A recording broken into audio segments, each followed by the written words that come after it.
So shalom everyone. Today we'll start the section about the Jewish way of waking up. Um, as far as I know, these ideas saved us from many problems in our history, especially the Black Plague. In fact, the Christians accused us of poisoning their wells because we were having daily washing of our hands and mikvah, etc., etc. So that's one of those things that helped preserve our people. So the Shulchan Aruch, the very first line is, one should gather his strength like a lion to rise in the morning to serve his creator and to awaken the dawn. This specific paragraph is going to talk mainly about men because women, like we talked about at the very beginning, don't have the obligation to pray 3 times a day. So this is about getting the day started, and the first thing you do is go to shul instead of the first thing you do is whatever else there is. And we're not allowed to talk to people at length before, on our way to shul. There's some people who don't even say the word shalom because it's Hashem's name. And this is basically the introduction to the Jewish day.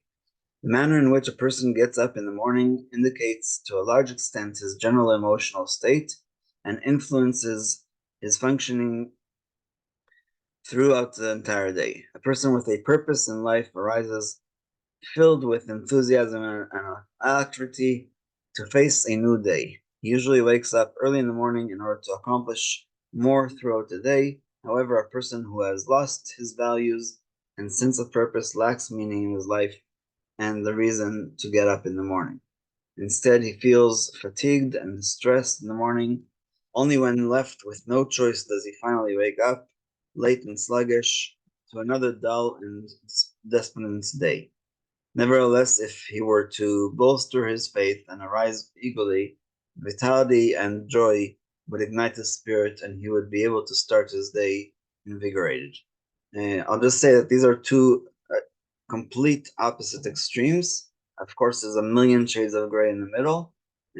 But one of the things that my rabbis tried to, I guess, prove to us was that when there was a field trip, that they were able to wake up even at 3 o'clock in the morning. When it was just regular Shacharis, I'm gonna stay in bed another half an hour or another hour. So that's basically making those values our values. This is the reason why praying Vatikin is considered so praiseworthy that he should be the one who awakens the dawn. Ira Shachar, that's actually a quote from a verse. Even before nature stirs and sun rises, he gets up from his sleep and sings songs of praise before God. Although it is not the widespread custom today to get up from Vatikin, see further in this book 11.5, every person must at least endeavor to rush to synagogue before the prayer service begins. The Achronim writes that immediately upon waking up, it is good to say, Modeani, I gratefully thank you, living and eternal King, for you have returned my soul with compassion. Abundant is your faithfulness. My parents always explained to us that it's not only that I can trust God, it's also that God trusts me and has faith in me that I will do what I'm supposed to do. So faith gives purpose to life. If Kadosh Baruch Hu chose to grant someone life, it means that his existence has great value. Inspired by that conviction, one rises in the morning with enthusiasm and strength. The Chachamim, the sages, state that one must wake up like a lion because a lion symbolizes someone who loves himself, comprehends his self-worth, and can use that insight to courageously cope with all the obstacles standing in his way. I'd like to comment that from what I saw in the safari in Ramat Gan, the lions are very lazy. It's the lioness that goes and hunts, but apparently that's what our rabbis talked about, and it's also in the blessing to Yehuda when Yaakov talks about being Gibor Kari.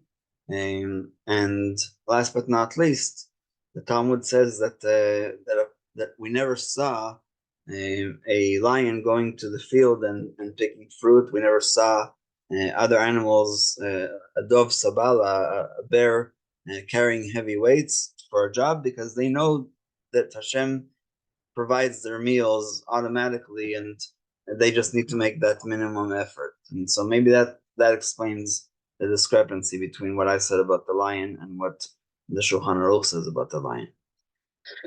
And second, in terms of our preparation for the day, when a person gets dressed, even when he is alone in his house, it is proper that he act modestly. He should not say, "I am in privacy of my own room. Who can see me?"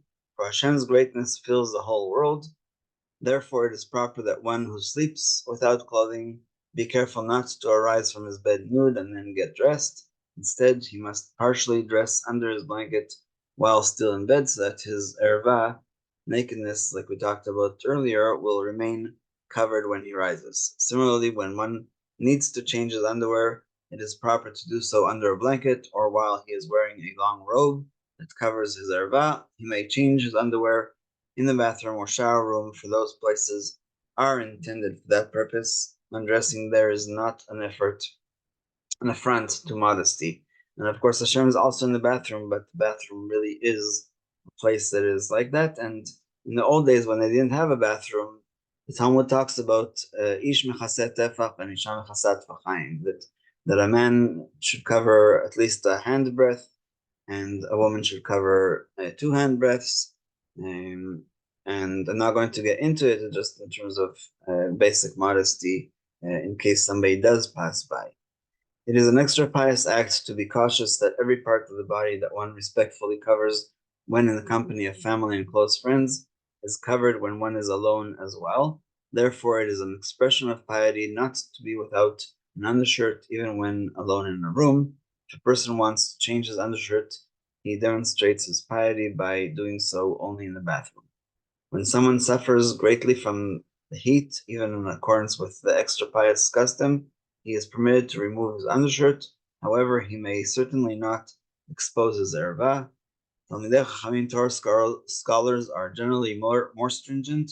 Even on hot days when they are alone in their rooms, they do not remove their undershirts, nor sit in their house shirtless among their close friends or family members. All the circumstances mentioned above are situations in which there is no real need to expose one's erva.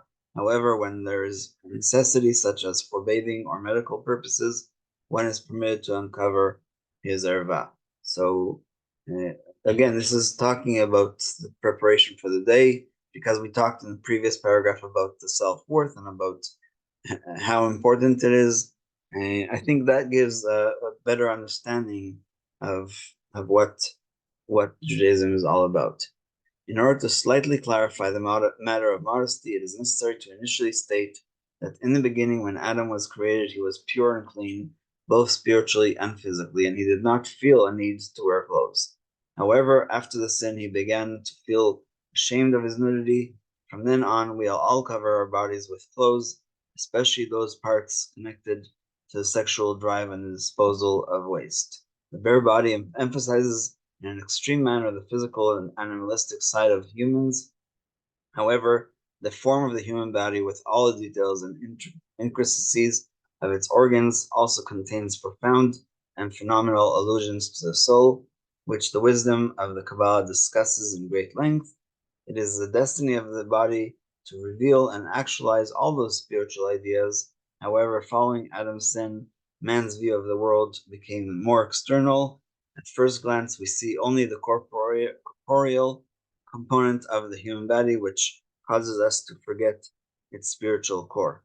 I'll end with that, and I'll just explain that in next week's parsha, today we're in the week of Truma, but in next week's parsha, Hashem adds special clothing just for the Kohanim, and it actually comes from the end of last week's parsha, of Parshat Yitro, where it says, Asher lo tigale ervatcha alav. So when they wore long robes, the Kohanim were obligated to wear what I call breeches, what the British call pants, because that's what these long underpants were, and they reached basically from the waist to the knee. And Mechon HaMikdash has already prepared some of these. They're made out of pure linen, and that's why the Talmud in Menachot discusses the mixture of linen and wool. But all of these things are just to show this idea that our modesty is part of our service of Hashem, not because we are ashamed of our body, not because of any of these other psychological stuff that's going on, but rather it's just our way of showing respect to Hashem, saying I'm getting prepared not only for prayer, but even for my regular day. I have a purpose today. I need to go out and see people. I'm not going to go out without a top part, etc., etc.